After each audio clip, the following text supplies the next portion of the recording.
Hello students, good morning children. Now open your English textbooks, page number 9, activity 9. Okay. We have read about painting, poetry and plays. हमने already read कर लिया है painting के बारे में, poetry के बारे में और प्लेस के बारे में. Okay. Music is also art. Music एक क्या है? आर्ट है. म्यूज़िक भी क्या है? एक आर्ट है. Let's read some idioms about music. यहाँ पे जो इडियम्स दिए गए वो किसके बारे में? म्यूज़िक के बारे में.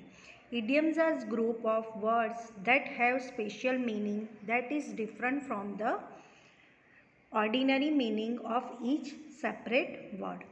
The best way to understand idioms is to listen and observe how they are used in different ways. यहाँ पे idioms के बारे में है और वो डिफरेंट आपको समझना है. डिफरेंट टाइप्स में idioms है और उनको सुनना है और समझना भी है. और इडियम्स का मतलब आपको पता ही होगा. इडियम्स मतलब मुहावरे जो होते हैं वो उसको बोलते हैं idioms.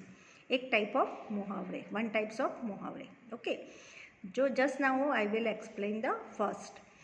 Think about this sentences that use the idioms. Blow your own horn. मतलब ये फर्स्ट है, हमको उसको समझना है. Blow your own horn. Blow का मतलब ब्लू करना, ऑन का मतलब खुद का, योर का मतलब आपका, हॉर्न का मतलब सींगना.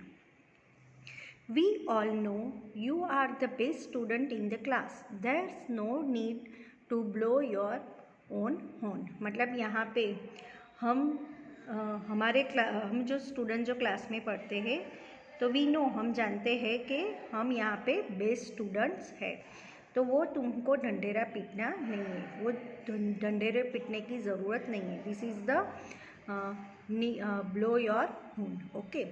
Now second sentence is Seema says she finds it difficult to blow her own horn because she is very shy person. मतलब सीमा है जो, वो कैसी है? वो कहती है कि मुझे कोई भी डिफ़िकल्ट होती है पर मैं बोल नहीं सकती हूँ. शी इज़ शाई पर्सन मतलब वो जल्दी से बोलती नहीं है.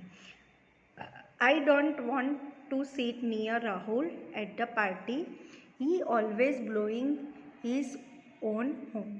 मतलब मैं कभी राहुल के साथ पार्टी में नहीं जाऊंगी और नहीं बैठूंगी क्योंकि ऑलवेज वो अपनी ही बातें करता रहता है, अपनी खुद की ही बढ़ाई करता रहता है. तो what do you think blow your own horn means? मतलब आपको बताना है कि ब्लो योर हॉर्न का मीनिंग क्या है. To blow your own horn means to praise your abilities and achievements. Okay. This is the four answers. Think about these sentences that use the idioms music to your ears. Music मतलब happiness है ना. Music to your ears मतलब music के बारे में है. Good news है ना, मीन्स पोलाइटनेस ऐसे होता है. Okay. First sentence, I am so happy to hear that you are all so well. It's music to my ears. मतलब मैं बहुत खुश हूँ कि आप सब लोग यहाँ पे अच्छे से हो, मतलब मज़े में हो. Oh Sunita, you are so sweet. I must admit that your words are music to my ears. Oh Sunita, you are very so sweet. तुम बहुत अच्छी हो. ये वर्ड्स बोल के उनको खुशी देते, मतलब हैप्पीनेस लाने का सेंटेंस है. The accused man said it was music to his ears when the judge said not guilty. मतलब जो मैन था उसने जो आर्ग्यूमेंट किया था, कुछ भी किया था, उसको गिल्टी फील नहीं हो रहा है. This is for sentence. तो what do you think music to your ears means? Music to your ears means news और information that you are very pleased to hear. Okay. वो किसी को अच्छी इन्फॉर्मेशन देने की है, बात करने की है, वो हमको सुनने की है. Think about this sentences that use the idiom for a song.